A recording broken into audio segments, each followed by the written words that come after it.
Mais qu'est-ce qu'il allait faire avec nous les supporters ce soir, un mec comme Messi? Les amis, qu'est-ce que Messi il allait faire avec nous, ces supporters? Franchement, ils ont failli nous faire une crise cardiaque ce soir, les amis. Messi, ils ont failli nous faire une crise cardiaque ce soir. Parce que les gars, à 2-0, 85e minute de jeu, 2-0, franchement, les amis, je pensais que c'était mort. Je pensais que c'était mort pour l'Argentine parce que les gars, il manquait que d'environ 13 à 12 minutes pour que le temps réglementaire se termine. L'Argentine est terminée en fait en 2-0. Ben, j'avais tort, les amis. Moi qui pensais que c'était censé mort, que l'Argentine allait être éliminée comme le Portugal, comme le Brésil, ben j'avais tort. Parce que les gars, j'avais oublié qu'il y avait encore ce mec sur le terrain. Lionel Messi. J'avais oublié que Messi il était sur le terrain. Parce que les gars, Messi il a loupé un penalty. Ok, j'étais là en colère contre Messi. Parce que les gars, en fait, Messi il était à égalité avec Mbappé, le mec comme Alan. Je voulais que Messi m'a en fait pour dévancer ce mec-là. Messi il a eu un penalty, il l'a loupé. J'étais tout simplement en colère. J'étais vénère contre Messi. En regardant le match, à 13 minutes de la fin, j'étais encore plus en colère parce que je me disais que si Messi il avait marqué son penalty, là maintenant l'Argentine serait menée en fait en 2-1. Franchement les amis, j'avais complètement tort parce que Messi à 12 minutes de la fin, il a décidé que le match n'était pas encore fini. Lorsque nous les supporters on pensait que c'était fini pour l'Argentine, ben ce mec, voilà pourquoi en fait malgré ses 39 ans, du haut de ses 39 ans, il reste encore le meilleur joueur du monde. Voilà pourquoi en fait il est toujours le meilleur joueur du monde. Parce que les gars, être capable à 39 ans, être capable de sortir une performance comme ça, à 13 minutes de la fin, ton équipe est menée 2-0. T'es capable de faire une passe pour permettre à l'équipe de réduire l'écart. T'es capable de mettre le deux partout. Franchement les gars, c'est pas donné à tout le monde. C'est pas donné à tout le monde en des sorties des performances comme ça en Coupe du Monde. Cristiano Ronaldo qui disait que oui, la Coupe du Monde c'est qu'une compétition de 7 matchs. Ben voilà, hier il était incapable de faire quoi que ce soit contre l'Espagne. Bien sûr, vous avez vu le match de Messi. Même si globalement Messi il a joué un petit match. Ben il a fallu que toutes 12 minutes pour renverser en fait dans la situation. Voilà pourquoi il est toujours le meilleur joueur du monde. En passant les amis, cette Argentine en fait a beaucoup de faiblesses. C'est quoi la défense d'Argentine? C'était quoi ça ce soir?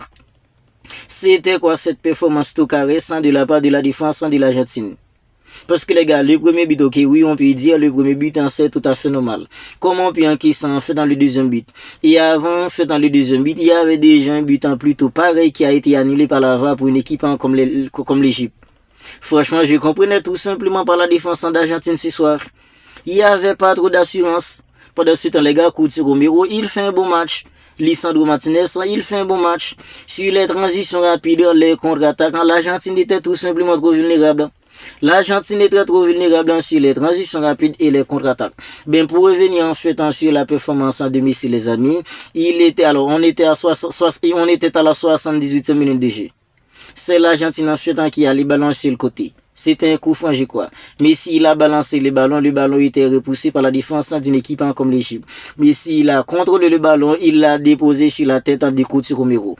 Coutinho Romero qui a été buteur contre une équipe en fait comme, je crois que c'était Cap-Vert en 16e de finale. C'est lui en fait qui avait permis à l'Argentine de gagner une équipe comme Cap-Vert en prolongation. Bien sûr, c'est encore Coutinho Romero qui a permis à une équipe comme l'Argentine de réduire l'écart et donner l'espoir à nous les supporters. Parce que les gars, je me disais que si l'Argentine est éliminée, qu'est-ce que je vais faire avec les supporters de Cristiano Ronaldo?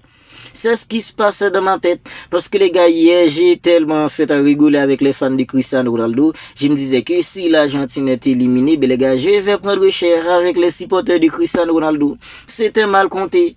Parce que les gars, en fait, il y avait Messi. Après, en fait, le 2-1, ben, une équipe comme l'Égypte qui était déjà en train de défendre avec le 2-0, ils étaient là, bloc bas en train de défendre, ben, il y avait Messi. Franchement, les gars, Messi, il est tout simplement incroyable. Le ballon est balancé de la surface d'une équipe comme l'Égypte. Il y a en fait un défenseur égyptien qui a touché le ballon. Mais il y avait Monsier il a rangé le ballon et Messi, il est arrivé à bout portant, il a mis une frappe. Le gardien est allé le chercher, s'est frappé de la barre transversale. C'est fini dedans. 2-2. Franchement, Messi, il est tout simplement incroyable. Faut saluer aussi, en fait, dans la mentalité d'une équipe comme l'Argentine. Même à 2-0, ils ont jamais bronché, les amis. Ils ont pas abandonné après les 2-0.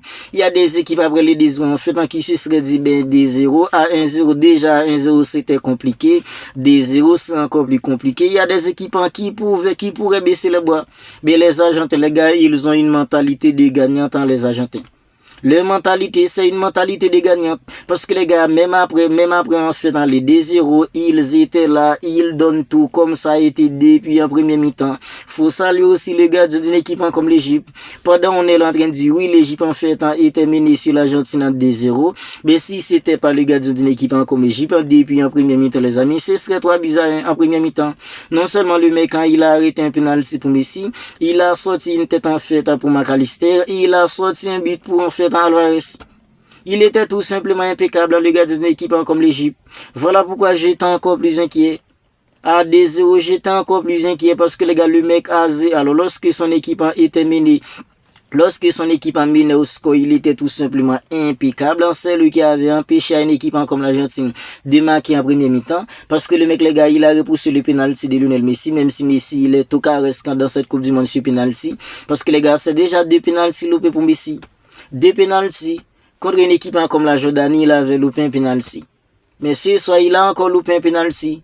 Mais je suis inquiet, les amis, je suis inquiet pour l'Argentine. Si l'Argentine arrive en fait dans une séance de tirs au but. Mais si, il a des fortes chances pour qu'il loupe. Parce que les gars, c'est déjà 2 pénaltys en fait ratés pour Messi dans cette Coupe du Monde.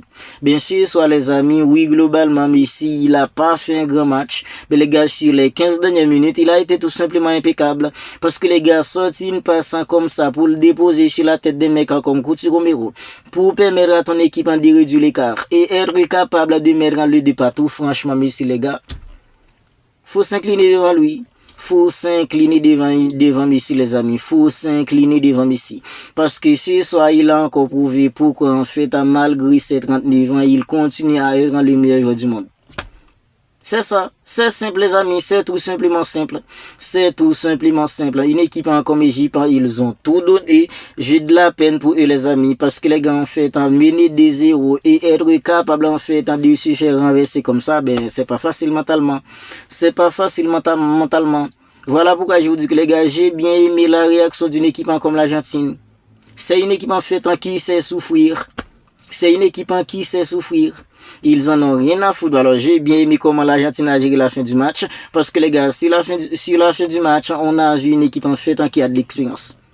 On a vu de l'expérience du côté de l'Argentine. Parce que les gars, en fait, lorsqu'ils avaient le ballon, après, en fait, dans les 3D, j'ai pas encore parlé du 3D. Parce que les gars, après, en fait, dans le départ, une équipe comme l'Égypte, ils étaient dans l'obligation, en fait, de découvrir un petit peu. Ils étaient dans l'obligation de se découvrir. Et c'est en se découvrant que l'Argentine va mettre en le 3e but. Parce que les gars, c'est un corner pour une équipe comme l'Égypte. Je sais pas si c'est un corner ou si c'est un coup franc. Ils ont balancé les ballons. Alors, c'était sur une contre-attaque d'une équipe comme l'Égypte. L'Argentine a récupéré les ballons. C'était Lisandro Martinez. Il a récupéré les ballons en fait dans les pieds de mecs comme Moussala de la surface. Même si en fait il y avait un petit contact. C'était trop léger pour souffler un penalty. Mais alors, un mec en fait comme Lisandro Martinez, il a balancé les ballons parce qu'il y avait Lautaro qui était déjà démarqué. Lautaro, tranquillement les gars, il a contrôlé. Il a vu Enzo Fernandez, la façon dont Enzo Fernandez s'est rapidement projeté vers l'avant, les amis. L'Argentine, franchement, je dis pas que l'Argentine en fait a pu être champion du monde, parce que les gars, on a vu que l'Argentine c'est une équipe qui a beaucoup de faiblesses, contre une équipe en fait comme la France, qui a des mecs comme Olise, ou des mecs comme Doué, Bakola, des mecs en fait comme Michael Olise, des mecs comme Ousmane Dembélé qui peut prendre dans la profondeur, qui peut percuter, des mecs en fait qui peut perforer, accélérer. Cette Argentine en fait aura beaucoup trop de difficultés pour battre une équipe comme la France. Parce que les gars, l'Argentine a beaucoup trop de faiblesses. Pour battre cette Argentine aussi, les amis, Vinicius, il avait dit qu'il allait faire en fait 10 fois plus. Je pense que les gars, faut faire même 20 fois de plus que cette équipe. Parce que les gars, lorsque Lisandro Martinez, il a balancé les ballons pour un mec comme Lautaro, il y avait Julian Alvarez. Julian Alvarez, il était encore sur le terrain. Mais c'est Enzo Fernandez en fait qui s'est rapidement projeté vers l'avant. C'est Enzo Fernandez qui s'est rapidement projeté vers l'avant. Lautaro, il a pris tout son temps. Il a mis un centre tout simplement pas croyable. Enzo Fernandez a bout portant. Il a mis le ballon en fait au côté où le gardien d'une équipe comme l'Égypte en sautait. Voilà, il pouvait rien faire. Lui qui était tout simplement impeccable sur la première période, il pouvait rien faire sur le but de Messi. Le but en fait d'Enzo. Je pensais qu'après le 2-2, je pensais qu'en fait, on allait aller en fait en prolongation. C'est ce que je pensais. Je pensais qu'on allait avoir une prolongation. Ben non, Enzo Fernandez a dit non, je veux pas de prolongation parce que déjà en 16e de finale, on avait joué 120 minutes. Là maintenant, on peut pas se permettre de jouer encore 120 minutes. Il a mis le ballon hors du poteau en fait dans des mecs comme le gardien comme Mexicain, j'ai dit Mexicain, c'est plutôt Égypte. 3-2, l'Argentine a fini par gagner, se qualifier en fait pour les quarts de finale. Franchement les amis, ce soir, ils m'ont fait vivre des sensations de ouf. Ils m'ont fait vivre des sensations de ouf ce soir les amis. L'Argentine nous a fait vivre des sensations de ouf. Voilà pourquoi je me disais que qu'est-ce que Messi il allait faire avec nous. Vous imaginez Messi éliminé de la Coupe du Monde? Cristiano éliminé hier, Messi éliminé aujourd'hui. Ce serait trop génial pour les supporters en fait du Brésil, les supporters de Cristiano Ronaldo. Le Brésil qui est éliminé en fait en dimanche, le Portugal qui est éliminé en fait en lundi, l'Argentine qui est éliminée en fait en mardi. Ce serait trop beau pour les supporters du Brésil. Ils allaient dire oui, le Brésil est éliminé, le Portugal est éliminé, ben vous aussi vous êtes éliminé. Ben non. Parce qu'on a une équipe en qui sait réagir, on a une équipe en qui sait réagir, on a une équipe en qui a une mentalité de dingue, ils ont rien lâché, ils ont tout donné et ils ont fini par arracher la victoire. Faut apprendre de ce match, pardon. L'Argentine doit apprendre de ce match les amis, parce que l'Argentine en fait c'est une équipe ensemble ici les amis, il n'y a pas grand chose qui se passe en attaque. Parce que Lautaro Martinez, même s'il a fait une passe de tout simplement incroyable pour permettre à Enzo Fernandez de dénouer la victoire. Mais si on regarde bien les amis, l'Argentine c'est pas une frappe offensive. L'Argentine n'a pas une grosse frappe offensive. Sans Messi, il se passe absolument rien offensivement. Mais l'Argentine a fini par se qualifier dans la douleur. Et ce soir, les amis, même si l'Argentine est sortie en quart de finale, en demi-finale, je m'en fiche. Parce que ce qu'ils m'ont fait vivre ce soir, c'est tout simplement incroyable. La sensation qu'ils m'ont fait vivre ce soir, les amis, ce qu'ils m'ont procuré ce soir, c'est tout simplement incroyable, les amis. L'Argentine est qualifiée, Messi, il est non seulement passeur, il est buteur. Avec cette passe, il est devenu le meilleur passeur de l'histoire de la Coupe du Monde. Il est non seulement en fait dans le meilleur buteur, il est le meilleur passeur, même si ce soir en fait j'aurais bien aimé que Messi il marque 2 buts, mais il a mis qu'un seul but, il a loupé un penalty, ben nous on s'en fiche parce que Messi il a tout, il sait toujours, il a tout.